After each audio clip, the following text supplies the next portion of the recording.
কি গো দিদি, কি করছো? এই যে হলুদ সেদ্ধ হবে বানাচ্ছি। ওই এতগুলো হলুদ বানিয়েছো নাকি? দিয়ে সেদ্ধ করবে? সেদ্ধ হবে বড়দের পাশে। সেদ্ধ করে কি কি হবে, কি কাজে লাগবে?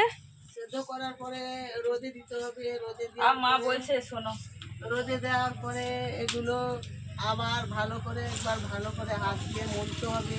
মলার পরে আবার ভালো করে শুকনো হয়ে গেলে ওকে আবার ধুতে হবে। ধুয়ে আবার রোদে দিতে হবে। তারপরে গুঁড়া করে মেশিনে দিতে হবে।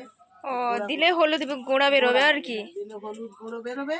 ও আচ্ছা, তারপরে রান্না করে খাওয়া হবে। অরিজিনাল হলুদ গুঁড়ো, খাঁটি, ভেজাল নেই?